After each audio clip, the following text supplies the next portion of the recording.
Landsbergen.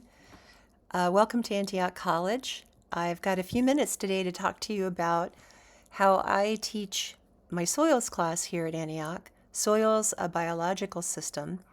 And my perspective is really thinking about soils as something that influences ecology and is influenced by living ecology.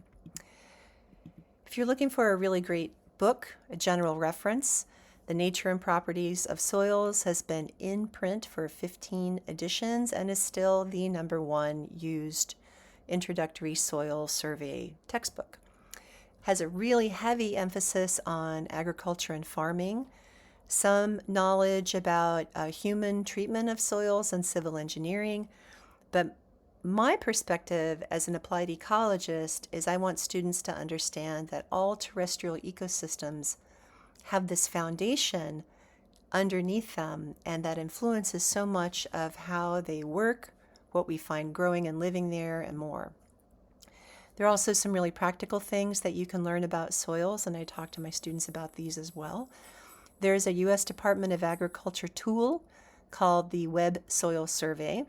If you use a browser and search for USDA Soil Web, it'll take you to this Web Soil Survey, and there you can find out more information like are your soils appropriate for a septic system?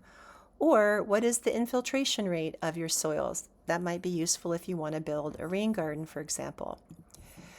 I'm also really interested in teaching my students some important laboratory as well as field sampling skills here at Antioch College.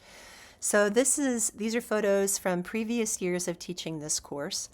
On the left, students are learning how to measure soil texture, so the percentage of sand, silt, and clay they find in their soil samples.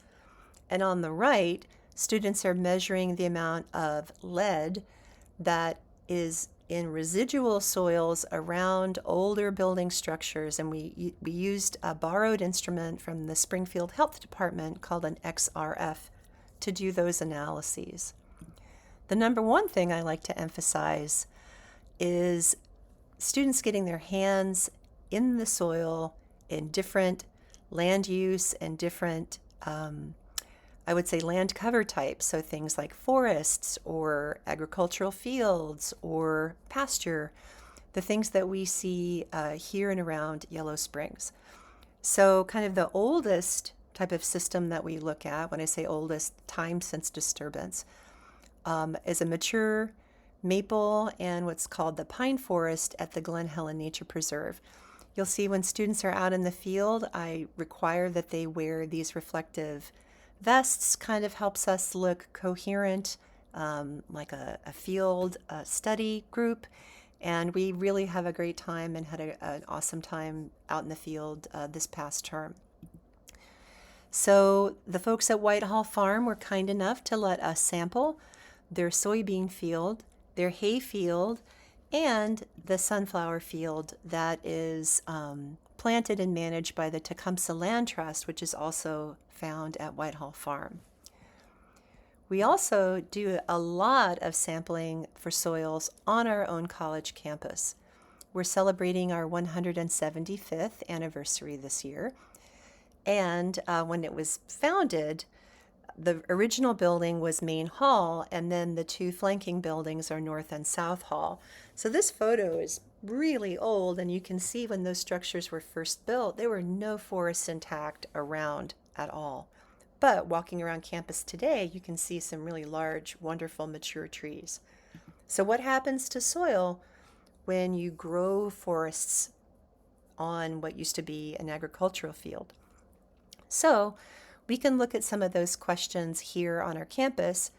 And so students learn how to, work in groups, go sample soils on their own. They learn what to do.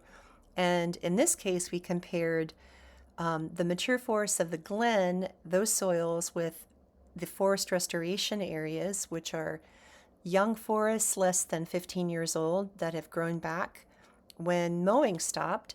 Also, we can compare soils underneath areas that are mowed, as well as the farm itself. So these areas have been sampling on campus with students for at least 9 years. So once we get those soils back to the lab, we sample all these different places first, bring the soils back, and then spend time looking at their structure and their chemistry and their texture.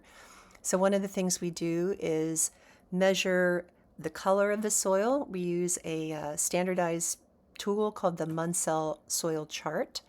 And the brownness, or the depth of brownness of the soil, is a pretty good index of soil carbon and also its mineral composition.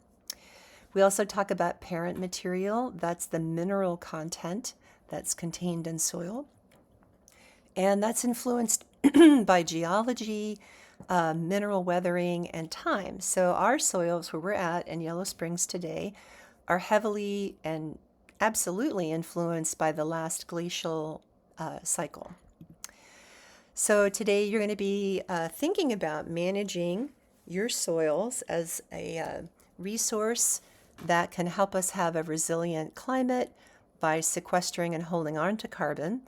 And so I teach students how to measure soil percentage carbon by a very simple tool called loss on ignition. So they're measuring the amount of soil in these little crucibles before combusting them at 400 degrees Celsius and then after, and calculating the percentage loss. And that percentage loss is proportional to the amount of organic carbon that was there. How does that carbon get in the soil? Well, it's from decomposing biological material. So over time, plant material, dead things like logs, twigs, recycled roots, what have you, tons of bacteria, tons of fungi, all kinds of microorganisms to macroorganisms that you can see with the naked eye, and the vegetation on top, all of that, and human land management influences the soil carbon you're going to be thinking about today.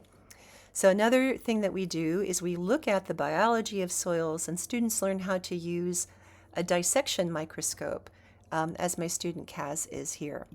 So lastly, I want to encourage you to think like an ecologist when you're thinking about your soil health principles, because these are fundamentally ecological principles, things like biodiversity, biomass, and minimizing disturbance, etc. So thanks for giving me the opportunity to chat with you. Feel free to be in touch if you'd like to, and I hope you have a great rest of the conference.